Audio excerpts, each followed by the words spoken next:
자, 어려운 이름 사회경제연구소. 칼 머시기 사회경제연구소의 정태인 소장님 나오셨습니다. 네, 안녕하세요. 안녕하십니까. 칼플란입니다. 자, 삼성 전문가신데 삼성 이재용 부회장이 구속됐으니까 한마디 하지 않으실 수 없죠. 네, 뭐 창사 79년 만에. 79년. 예. 네. 딴지 그룹은 아직 구속된 적 없죠, 총수가. 네, 창사 20여 년 동안 법정은 많이 들락했습니다. 많은 제가 법정에서 다 이겼습니다. 이때까지는. 네. 네. 불패의 피의자. 네. 네, 딴지 총수도 구속될 수 있다는 사실을 보여줬죠. 한국 1위가 구속이 됐기 때문에. 네.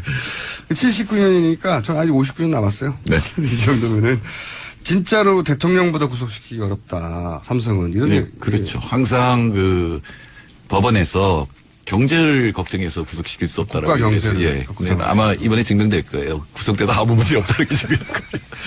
다른 재벌들 회장들이 구속되고 나서 아무 문제가 없었다는 게 사실 여러 차례 지속적으로 입증됐음에도 불구하고 삼성만은 그 논리가 통했는데 이번에는 드디어. 네. 저 특검에 저는 박수를 보냅니다. 정말. 네. 네. 이거는 특검의 승리이기도 하고 사실 촛불의 승리이기도 하다고 그 사법부의 분위기를 아는 분들이 얘기를 많이 하더라고요. 그렇죠. 촛불이 없었으면 네. 삼성 총수가 구속될 일은 없었겠죠. 이건 확실하죠. 누가 생각을 하더라도 확실하죠. 네. 사법부 엘리트 뭐 어느 집단 엘리트도 마찬가지지만 자존심이 워낙 강하고 네. 자신이 법에 대해서 가장 잘 아는데 자신이 법리적으로 이렇게 판단했는데 잘 법도 모르는 사람들이 떠드는 거 신경 안 쓴다고 하더라고요. 네네. 법 조문에 따라서 판단했다고 본인들은 항상 주장을 하고 실제로 그렇게 생각할 거예요. 네. 근데 뭐 이번에는 촛불 민심이라는 게 워낙 크니까. 그게 이제 그 자존심, 그러니까 법원을 넘어가서 그 자존심을 넘어서서 아 이것이 나의 인생 전체에 미칠 영향에 대해서 그렇게보다는 사실 네. 법이라고 하는 것도 결국은 사회 전체를 반영하는 거잖아요. 그러니까 뭐 그렇다더라도 저는 존재론적 네, 예. 고민을 했을 겁니다. 앞으로 네. 나는 이 판결 이후 어떻게 살아야 하는가 그런 고민을 하지 않았을까. 자, 저희 작가들이 이걸 꼭 물어보라고 하더라고요. 저는 왜 이걸 물어보라고 했는지 몰랐는데 최근에 이제 자유한국당 대선 후보 영입 1호 아마도 임명진 위원장이 깜짝 놀랄 후보라고 했던 게 이분이 아닌가 싶은데 김진 전 중앙일보 논설위원 영입에 대해서 꼭 물어보라고 하던데 왜 물어보라고 하는 거죠? 아, 예, 제 이름을 네이버에 검색 엔진에 치면 김진 논설위원도 같이 나와요. 왜 이제 대통령 후보죠. 왜 연관 검색? 이게 몇 번 그 토론회에서 만났는데 TV 토론회에서 네. 근데 뭐 이제 저를 지지하는 쪽에서 볼 때는 네. 완벽하게 이렇게 뭐랄까 제압했다 뭐 이런 걸로 나오는데 뭐 이런 겁니다. 가령 좀 과한 주장을 많이 하시는데 예를 들어서 그러니까 노동당 쪽에서 누구죠 우리 대통령 후보로 나와서 네. 박정희 대통령 이정희 후보가 노동당이 아니고 통합진보당. 네, 통합진보당일 때 이정희 후보가 이제 삼성 노동자 얘기를 했거든요. 백혈병으로 죽은. 네. 사실 삼성의 가장 큰 문제 중에 하나가 그 삼성 백혈병 얘기거든요. 네네네. 근데 그 얘기를 한 명 죽은 거 가지고 왜 그러느냐. 네. 그때 이미 59명 죽었고 사실은 네. 박사과정에서 제 전공이 반도체 산업이었거든요. 아, 그러셨군요. 예, 반도체 산업이 굉장히 위험한 산업이거든요. 이게 뭐냐면 합선이 안 일어나기 위해서 화학물질을 계속 써야 돼요. 아하. 그래서 IBM이 이미 80년대 문제가 됐던 건데 그런 걸 모르면서 이제 반도체 산업이 깨끗한 산업이라고 생각하니까 뭐 그런 거에 대한 지적을 한 걸 가지고 이제 정태인 측은 김진이 나오죠. 아, 인수분해를 시켜주셨구나. 네, 예. 뭐 저번에 지난주에 김어준 총수도 왜 누구 한 명 인수분해 시키잖아요. 뭐 그런 얘기. 인수분해를 시켜주셔가지고 검색 그렇군요. 저는 이제 그런 생각도 또 들어요. 그 삼성 이재용 부회장 구속시킨 게 촛불의 힘인데 더 근본적으로 들어가면 딱 한 사람만 뽑아라. 공이 어디에 있는가. 79년 삼성 역사를 철벽방어를 무너뜨린 당사자가 누구냐? 최순실이라고 합니다. 철벽 방어해 왔는데 거기에 철벽 방어로는 그 철벽 방어로도 안 되는 제가 여태까지 출연하면서 김어진 총수가 제일 기분 좋은 것 같아. 이제 오늘이 너무 좋아가지고 말을 못해. 저는 이제 축하 공연도 내보냈고 예. 50년간 사실 맞아요. 50년간 지연된 정이죠. 네, 지연된 정입니다. 이재용 부회장에 대해서 은근한 라이벌 의식이 있었어요? 아닙니다. 네. 나이대가 같긴 하지만. 예. 제가 훨씬 낫다고 생각하기 때문에 라이브 의식은 없고요. 자, 오늘 주제는 뭡니까? 오늘은 환율 조작국, 한국이 환율 조작국으로 지정될 가능성이 굉장히 높아졌죠. 아, 이게 처음에는 트럼프가 중국과 일본을 환율 조작국으로 지정할 거라는 식의 뉴스가 나왔었어요. 한 달 전쯤에는. 네. 그렇죠. 근데 이게 우리나라에 지금 불이 떨어지려고 합니까? 네, 저는 중국을 대상으로 물론 얘기를 한 건데, 함부로 중국은 지정하기 어렵고, 실제로 중국을 환율 조작국으로 지정하면 중국이 보복을 할 거거든요. 네. 한국은 얌전할 가능성이 높지만 중국 보복을 할 거 그러면 미국이 더 타격이 클 가능성이 높아요. 물론, 중국의 의존도가 더 높기 때문에 중국이 경제적으로는 더 타격이 심하지만, 그러니까 스티글리츠 같은 그 사람은 그러나 누가 더 내성이 있느냐, 누가 더 견딜 거냐. 그렇죠. 중국이 잘 견딜 거다. 중국은, 중앙에서 네. 버티라고 하면 버티잖아요. 그냥. 그렇죠. 뭐 보조금을 줄 수도 있고 기업들한테. 네. 그리고 또 소비자들이 문제가 있거든요. 미국 소비자들이 가만히 안 있을 겁니다. 그러니까 우리도 이렇게 보면 전자기기는 전부 사실은 메이드 인 차이나거든요. 그렇죠. 그거의 관세가 높아지고 이렇게 되면 아마 소비자들이 견디지 못할 거다. 그러니까 이제 만만한 나라들이 있는데 그게 한국하고 대만이고 사실은 대만이 더 지정이 될 가능성이 높아요. 이따 얘기하겠습니다만 기준 3개가 다 걸리거든요. 근데 대만은 중국을 지금 견제해야 되는 게 미국의 외교 정책이 가장 중요한 거기 때문에 대만을 건드리지는 않을 거다. 그럼 어쨌든 대만과 중국은 물론 요즘 굉장히 사이가 좋아졌긴 하지만 어떤 양안 사이에 갈등이 분명히 있으니까. 예. 원 차이나 펄러시라는 게 있잖아요. 이게 네. 있는데 트럼프가 어길 것 같았는데 결국은 인정했잖아요. 네. 중국에도 인정했는데 그렇다고 해서 대만을 괴롭히지는 않을 거라고요. 그러니까 그럼 남은 나라가 어디냐? 한국이다 이렇게 되는 거죠. 한국은 만만하게 생각할 것 같아요, 벌써. 왜냐면은 압력을 넣기 전부터 우리 잘할게요 하고 네, 더 많이 사드릴게 했잖아요. 지금 더구나 일본이 그런 방식을 취하고 있기 때문에 이 아이가 한국은 하면 바로 이익을 얻을 수 있다라고 생각을 하고 네. 있겠죠. 그러니까 만만하게 보이면 안 됩니다, 사실은. 이미 만만하게 많이 보였어요. 트럼프 행정부 들어서기 전부터 들어선 직후 다 원하시는 대로 미리 해드릴게요. 이 포지션이지 않습니까? 그렇죠. 네.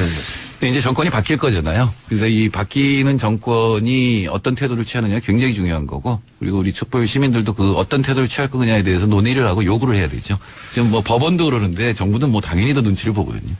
자, 환율 조작국 얘기를 짧게 하긴 했었어요. 그때 3가지 기준이 이제 무역 흑자가 많이 나고, 그 다음에, 자기들끼리는 경선 흑자 나고, 네. 그러면서 외환시장에 개입하고 있는 거 아니냐. 이 3가지 요건이 충족되면 대상이 될 수 있다. 근데 네. 우리는 다 걸린다고 하셨고. 아니요, 2개가 걸리죠. 앞에 2개.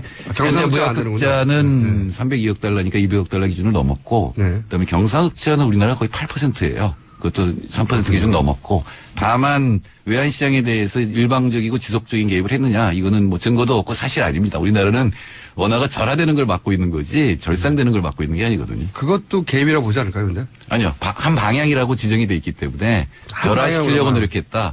예, 조작을 했다는 건 뭐냐면 우리나라 돈의 가치를 떨어뜨려서 수출에 유리한 유리하도록. 상황을. 그래서 네. 미국이 적자가 많이 난다. 네. 그러니까 절상하라는 얘기거든요. 네. 근데 우리나라는 지금 절하를 막는 데 더 신경을 쓰고 있기 때문에. 오히려? 예, 우리나라가 환율 조작국이라고 지정된다면 그거는 이명박 정부 초기 최준경 차관이 실제로 공언하고 개입했거든요. 외환시장에. 그렇죠. 그때는 수출을 늘리겠다고. 네. 우리나라 돈 가치를 의도적으로 떨어뜨리려고 했죠. 네, 그분 철학 자체가 중상주의였기 때문에 네.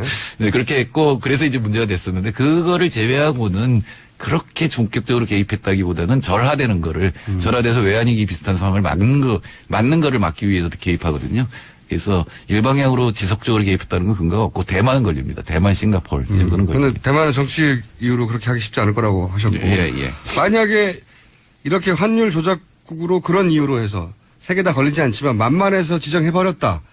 그럴 경우 우리나라 있게 되는 피해는 뭡니까? 이제 그렇게 돼도 뭐 마땅하게 쓸 그 수단이 없는데 미국은 그걸 갖고 있어요. 그러니까 슈퍼 301조 이런 게 있는데 그거는 뭐냐면은 가령 한국이 지금 1,300원이어야 되는데 1,000원이어야 되는데 지금 1,100원으로 지금 유지시켜서 미국이 뭐 1,000억 달러 손해를 봤다. 그럼 1,000억 달러만큼 관세를 아무 제품에나 때리는 거죠. 그래서 관세를 그만큼 걷어들이는 거죠. 그건 어느 나라도 할 수 없는 얘기고 네. 사실은 WTO든 국제기구법 위반입니다. 미국만 위반인데, 하는 거죠? 예, 미국의 법이 있어요. 그렇게. 자기네들만 갖고 있는 법이죠.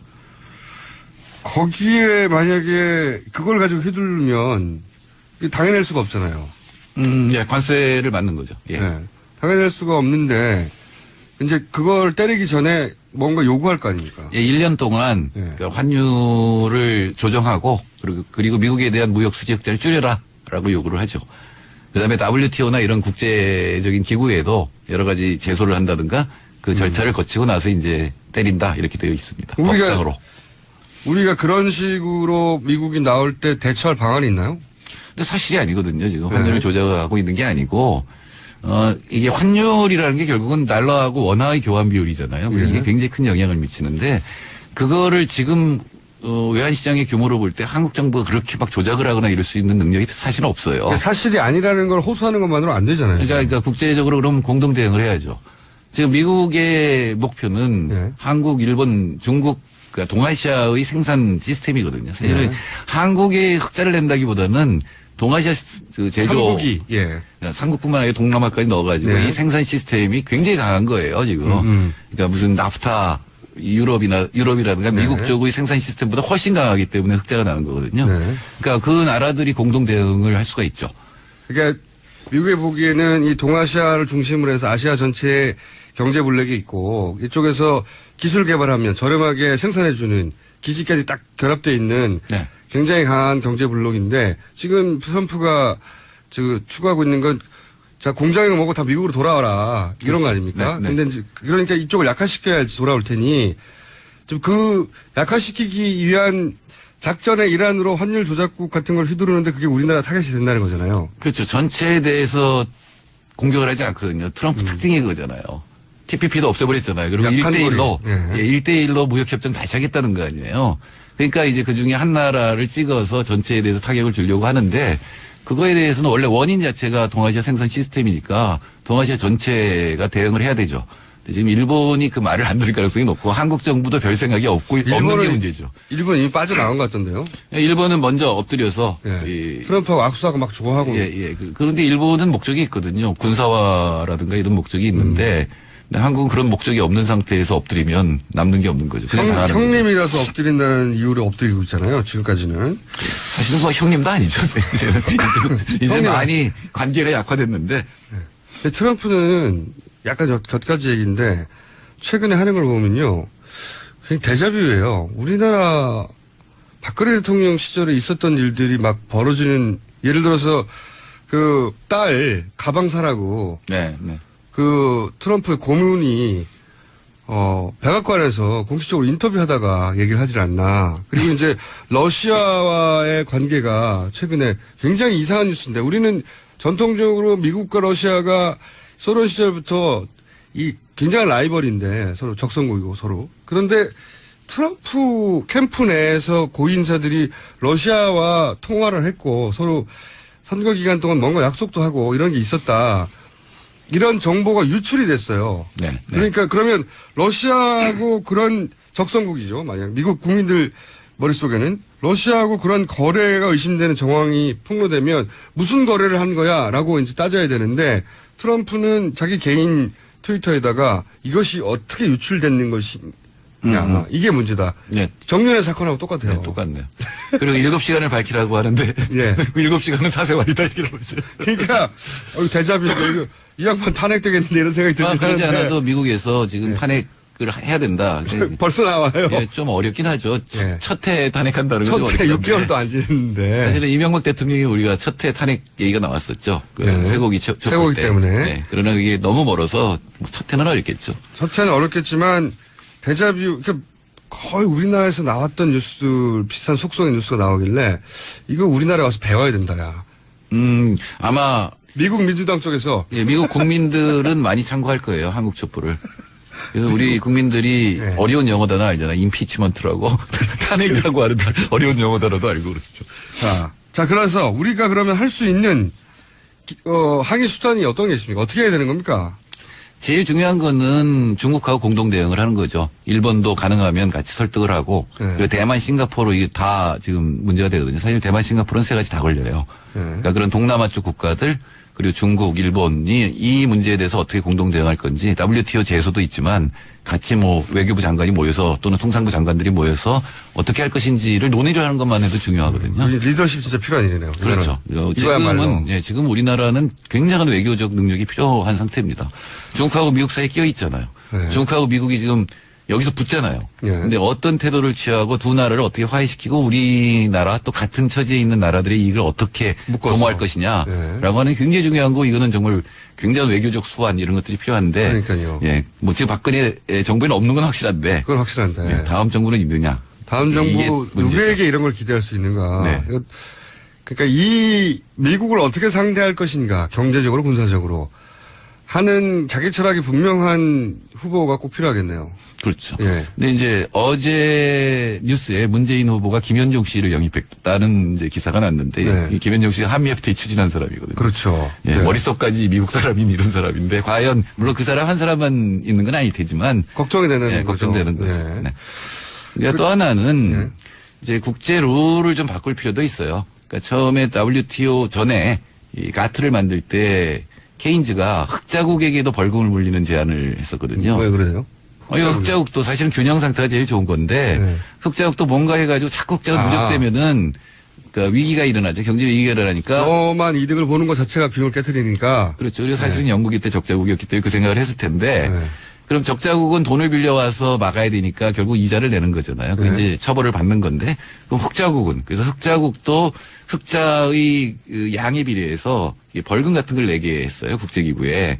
참. 그리고 그 돈을 모아서 이제 못 사는 나라를 갖다 지원하는 이런 시스템을 국제 청산 동맹이라고 하는 건데, 근데 이제 미국이 흑자국이었기 때문에 당시에 그러니까 그 제안은 받아들여지지 않았죠. 그러니까 발상 자체는 굉장히 신선했네요. 이게 케인즈 머리에서 나왔으니까.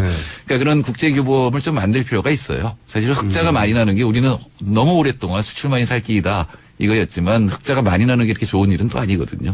그러니까 균형이 깨지면 나라 간의 갈등이라든가 위기가 올 수가 있기 때문에. 그러면 가장 먼저 서기 정부 누가 되든 간에 해야 될 일 중에 하나가 군사적으로도 그렇지만 경제적으로도 미국을 상대할 철학을 가지고 그리고 주변 국가들하고 만나서 특히 우리하고 비슷한 처지에 있는 국가들 이해를 묶어서 공동으로 대응하는 방안을 만들어야 된다. 또 하나는 혼자는 안 된다는 거죠 지금. 경제 정책은 사실은 우리나라가 흑자가 나는 이유가 뭐냐면 우리나라 경제가 나쁘기 때문이에요. 그건 어떻게? 우리나라 가장 많이 수입하는 게 기기 설비료거든요. 투자. 근데 경제 안 좋으니까 지금 경기가 안 좋아서 설비 투자가 지금 마이너스 3.5%예요 작년에. 그럼 수입을 안 한다는 거 아니에요. 그다음에 원료 이런 것들이 이게 나쁜 흑자군요 이게. 네, 그리고 또 하나는 이제 소비재는 많이 수입하잖아요. 근데 사실은 미국에서 소비재 수입 안 하는 게 더 문제입니다. 우리가 중국에 수입하지. 근데 소비도 지금 줄이고 있기 때문에. 우리가 지금 불황형 흑자라는 얘기를 많이 하잖아요. 그러니까 우리 흑자. 경제 그리고 우리 소비자들이 그러니까 소비할 수 있게 좀 경제가 좋아지면 기업이 투자하고 그러면 흑자 규모가 줄어들어요. 오히려. 네네. 그러니까 흑자라고 단순히 우리가 잘 돌아가는 게 아니라 불황형 흑자라고 있죠. 네네. 지금 한 5년은 불황형 흑자 확실하죠. 그러니까 뭐 물건을 그 원재료를 사서 생산해내고 해야 되는데 그만큼 안 팔리니까 덜 수입해가지고 지금 그렇죠. 흑자가 된 거잖아요. 그러니까 우리나라 내부에 불황형 흑자. 예. 외워두시고 어디 써먹으세요. 불황형 흑자. 그래서 우리 내부에 설비 투자가 활발하게 일어나지 않으면 우리 경제가 나아질 가능성이 없는데 그러려면 이제 내수도 좀 늘어나야 되고. 근데 그 얘기 나올 때마다 하는 게 사실 우리 재벌들이 지금 축적하고 있는 돈들이 자기들이 금고에 쌓아놓은 돈이 엄청나다. 예, 현금 유보가 어마어마하다. 이거 조금만 풀어도 경기 활성화 될 텐데 그래서 이거 풀라고 얘기 많이 했었잖아요. 네. 그거는 뭐냐면은 아주 간단한 방법은 법인세로 걷어들이는 거예요. 그건 아주 간단하잖아요. 그렇죠. 근데 그걸 계속 낮춰져서 문제가 된 거잖아요. 또 하나는 이제 현금 유보에 해당하는 거에다 세금을 때린다든가 그걸 쓰면은 뭐 세금을 면세해 준다든가 이런 방법이 있는데 제일 좋은 거는 기업들도 안심하고 투자하게 만드는 거거든요. 지금 소위 이제 대기업들이 안심하고 투자하지 못하는 기업의 관점에서 봤을 때 투자하지 못하는 요인이 뭐고 그걸 해결해 주려면 어떻게 되는 겁니까? 크게 봐서. 그러니까 가장 기업들이 투자 안 하는 이유는 불확실성이에요. 그렇죠. 지금 투자해서 물건을 생산해서 팔 수 없다 그러면은 손해 보잖아요. 경제는 원래 불확실성을 제일. 네, 그러면 불확실성을 제거해 주는 건 시장이 불확실성 제거 못 해주거든요. 그래서 더구나 지금은 전 세계가 불확실성이 점점 커지잖아요. 그 유럽 흔들흔들하죠. 그다음에 미국의 트럼프라고 하는 존재가 나타났죠. 그럴 때는 정부가 투자를 선도하고 인프라를 깔아주고 이런 것들이 정부가 해야 될 일이거든요. 예를 들어서 우리가 애플 그러면 스티브 잡스가 다 만든 것 같지만 애플에 들어가는 그 여러 가지 기술들이야 CD 뭐 이런 것들이요. 또는 뭐 부품들 이게 전부 정부 투자였거든요. 국방성이라든가 또는 그 보건성 쪽에서 투자한 것들이 그러면 많은데. 경제에 대해서 진짜 관심이 있는 후보를 뽑아야 되겠네요. 뿐만 아니라 말 말고 예, 경제. 부총리라든가 경제 참모들이 국가의 역할에 대해서 좀 확신을 갖고 있는 시장에 맡기면 다 된다는 사람이 아니고 가령 지금 우리가 인프라가 없어서 기업들이 투자 못하는 게 가령 이제 생태 투자 같은 거거든요. 그러니까 환경에 관한 이런 투자들은 인프라 깔아줘야 되는 거거든요. 이제 그런 문제가 있고 또 4차 산업혁명 얘기 많이 하는데 그것도 너무 멀리 있고 기술이 상당히 우리가 떨어져 있다고 생각하기 때문에 함부로 기업들이 들어가지 못하는 건데 그건 정부가 모두 다 할 수는 없겠지만 그중에 일부에 대해서는 정부가 같이 투자를 해주는 뭐 이런 것들이 이제 필요한 거죠. 그거를 얘기하다 보니까 이렇게 수준이 너무 높아져가지고요. 저희가 이런 식으로 정말 국가를 운영하는 대안을 지금 막 저랑 둘이서 방송에서 막 얘기하고 막. 그러니까 질문을 왜 이 질문지 있는 대로 안 하시고 그렇게 자꾸 나가시고. 아니, 저는 궁금하니까요. 실제로 궁금하니까요. 그러면은, 차기 정부가 어디가 되든 간에 한 자리 어디 원하십니까? 제가. 저요? 예. 저는 안 되는 이유가 많아서 안 됩니다. 안 되는 이유가 많겠지만 제가 제가 대통령 임명해 드릴게요. 예. 그건 받아들이겠습니다. 지난주부터 저희가 지금 다 나눴다고 말씀드렸잖아요. 다. 예, 그건 받아들이겠습니다. 자리 몇 개 안 남았어요. 전제가 김어준 총수가 대통령 되면 제가 입각하겠습니다. 원하시는 거 좀 말해보세요. 제가 거의 다 나눠줘가지고 너무 늦었네. 원하시는 게 뭐예요? 아니, 그러니까 제가 공식적으로 정의당 정책자문단장이거든요. 예. 그리고 심상정 후보가 출마했잖아요. 예. 그러니까 심상정 후보가 대통령 되기 전까지는 저는 아무것도 맡으면 안 됩니다. 아니 글쎄 그거는 제가 조용히 약속 드릴 테니까.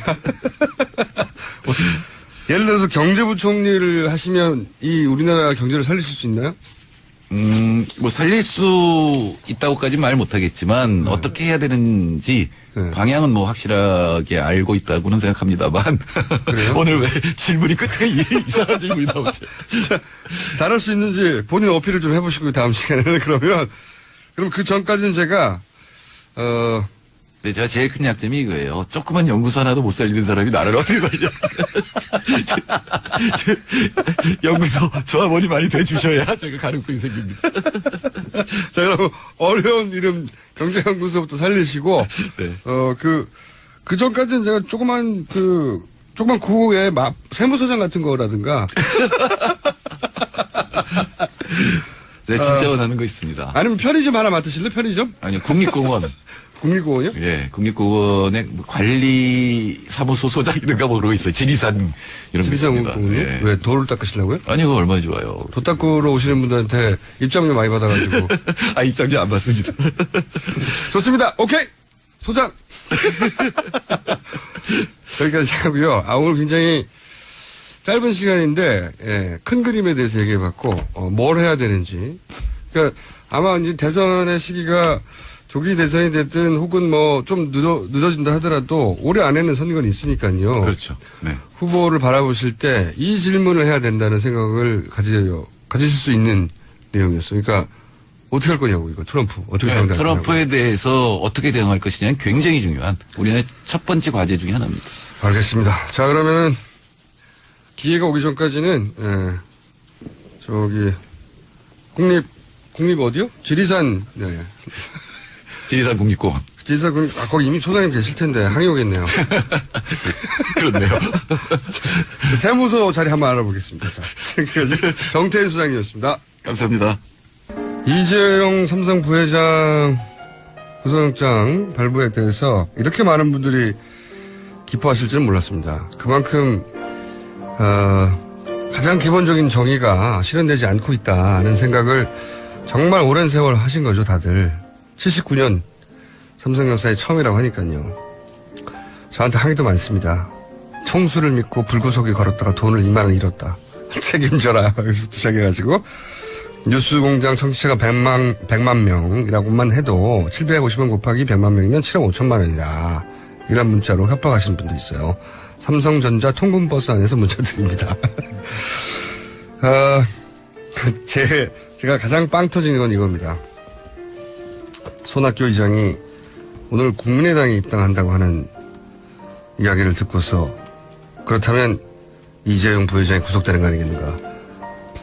그 뉴스가 손학규 의장이 저희 방송에 나와서도 항상 본인이 뭔가 큰 정치적 액션을 하면 자기 뉴스를 묻어버린 뉴스가 터진다고 그랬었거든요.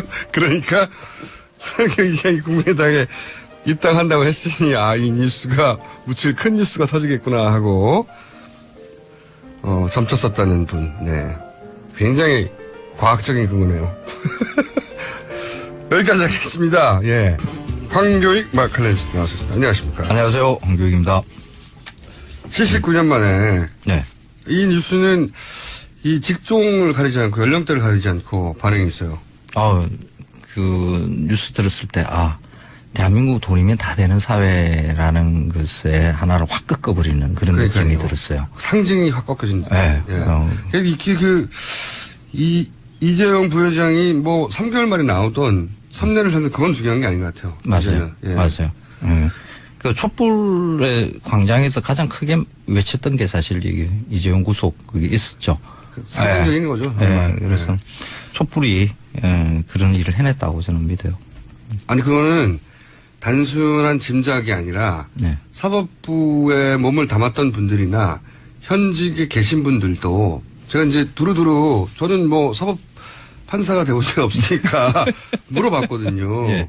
분위기가 어떠냐. 네. 가장 큰 차이가 뭐냐면 제가 오늘 몇 차례 얘기했는데 그 판사들의 엘리트 의식이 대단합니다. 그렇죠. 그러니까 사법 시험을 친 사람들 중에도 공부를 제일 잘한 사람들이 대한민국에서 제일 공부를 잘했고 그래서 그걸 인정받았고 법을 시험을 쳐서 통과했고 스스로 굉장히 똑똑하다고 생각하시는 분들이죠. 그 중에서도 서울지방법원의 영장 담당 판사들은 가장 인정받는 그 소위 바로 승진 대상이 되는 그런 사람들이래요. 그러니까 거기를 지나간다는 것은 사실은 인정받았다는 거다. 그런 자리에 있기 때문에 자존심 중에 자존심들이 거기 간다는 거죠. 그래서 사실은 영장 발부하는 판사들은 영향을 안 받는데요, 여론에. 뭐 재벌들 기각시키거나 네. 영장 또는 뭐 사회적으로 그게 왜 구속이 아니냐 하는 거 영향 안 받는데요, 실제로. 물어봤더니 안 받는다고. 그런데 이번에는 받았다고. 그런 얘기 많이 들었어. 이번에는 받았다고. 법원 전체가 영향을 받았다고. 그 어떤 일이든지 간에 네. 그 양심이라는 게 있잖아요. 양심. 양심에 따라서 하셨겠죠. 저는 믿습니다. 네. 근데 어쨌든 영향을 받았다. 그러니까 이런 거래요. 사람들이 정말로 이 사안에 대해서 심각하게 생각하고 있고 문제 제기를 하고 있고 그게 자신들 주변 모두에게 영향을 미친다는 거예요. 모두에게. 지금 그 김우진 총수의 얼굴을 좀 보여주면 참 좋을 것 같은데 얼굴이 약간 발그스레한 게 있고요. 약간 흥분해 있고요. 무슨 그 예전에 연애할 때 뭐 첫 미팅 나가고 막 이럴 때 같은 그런 분위기가 지금 얼굴에 막 나와요. 본인은 아닌 척하고 계시네요. 네. 제가 벌써 한 달 전에 2달 정도 된 것 같아요. 제가 이제 저희 제작진하고 연초에 연말 아니면 연초였을 겁니다. 제가 이제 곧 대통령이 될 거니까. 네. 원하는 자리들 말해봐. 그럼 쫙 다 나눠주고 나서 그때 계셨잖아요. 황교익 마칼레미스 같이 있었거든요. 그래서 원하는 거 달라고 그랬더니 안 한다고 장관도 싫고 다. 가만히 있다 막판에 식약처장 정도는 나 하면 안 될까?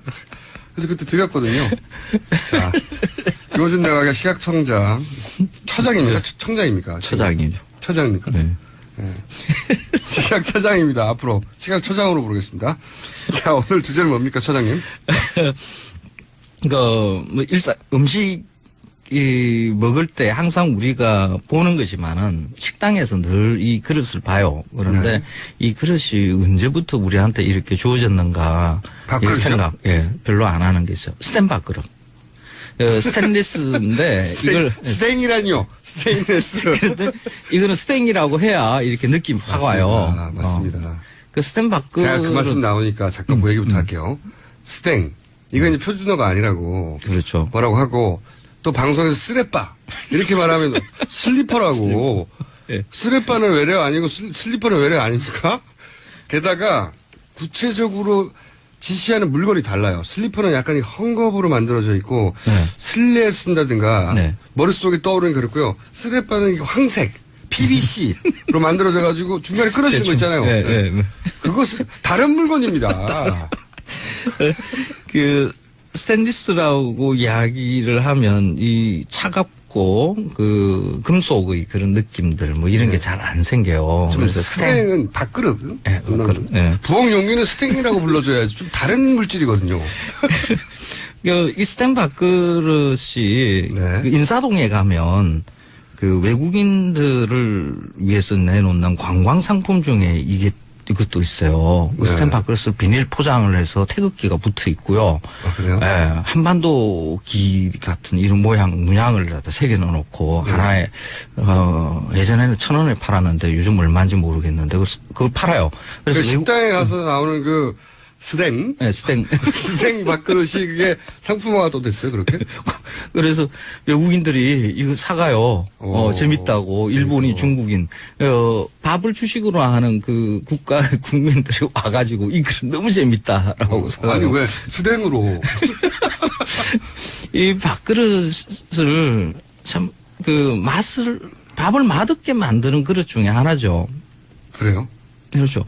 이게 어느 음식이라는 것은 어떤 그릇에 담기는가에 따라서 맞습니다. 좀 이렇게 느낌이 많이 달라지죠. 느낌도 다르지만 이제 예를 들어 콜라. 지근한 예로 좋은 음식은 아니지만 콜라를 유리병에 담긴 병콜라와 병콜라. 캔콜라와 플라스틱 콜라는 느낌 다르죠. 느낌 맛이 달라요. 서로 용기가 작용을 하는 게 달라가지고 맞습니다. 맛이 달라요. 밥도 좋은 예쁜 도자기 그릇에 이렇게 담으면 참 맛있어 보이고 실제 맛도 다를 거라고 봅니다. 그래서 맛이 다르죠. 그 밥을 주식으로 하는 국가는 일본, 뭐 중국, 베트남, 뭐 기타 등등 동북아시아권 참 많죠. 그들 나라에 가서 보면 밥그릇은 다 도자기를 쓴다는 걸 알 수 있을 겁니다. 기본입니다, 맞습니다. 그렇죠. 그리고 그 민족 국가들마다의 좀 독특한 디자인들을 가지고 있죠. 모양이 다르고. 그런데 우리는 다 스탱 그릇을 써요. 이건 뭐 디자인도 뭐 있는 게 아니고요. 언제부터 이렇게 됐죠? 스탱이? 이 일은 1970년대에 벌어진 일인데요. 그 70년대. 오래 안 됐네요. 네, 얼마 안 됐어요. 그때는 이제 쌀이 좀 부족하니까 절미운동이라고 해서 밥 좀 덜 먹자. 그걸 열심히 정부에서 계도를 해요. 아니, 진짜. 그 70년대 특히 박정희 대통령 시절에 각종 운동들 보면 지금 보면 진짜 웃긴 운동들 많아요. 그렇죠. 사실 밥 좀 덜 먹자 운동 이런 거. 정부 입장에서는 이제 쌀값을 안정시켜야 되고 이래야 되니까 좀 중요한 정책일 수도 있어요. 아니 혼식을 하자까지는 제가 이해하는데 절미 운동 이런 걸 그러면서 이 밥그릇에 대한 규격을 만들어요. 그래요? 네. 지름 10.5cm, 높이 6cm 규격을 만들어요. 그런 역사가 있습니까? 네. 군사정권 시절에 밥그릇 크기를 정해버렸어요? 그렇죠. 지금 이 군인들 답네요. 스탠 밥그릇의 규격이에요. 자로 가지고 이렇게 재보시면 딱 그 규격이 나올 겁니다. 이 규격의 밥그릇을 쓰지 않으면 그 서울시에서 먼저 시행령을 먼저 발동을 시켰는데 1회는 영업 한 달간인가 중지시키고 두 번째는 영업 정지. 무서운. 그렇죠. 아주 강력하게 이걸 실시해요. 아니, 이게 군인들 머리에서는 식판 딱 규격으로 정해놓은 것처럼. 맞아요. 전 국민이 딱 밥그릇 몇 센치를 먹어. 맞습니다. 이렇게 해버린 거잖아요. 그렇죠. 근데 이유가 절미하려고. 절미 운동이죠.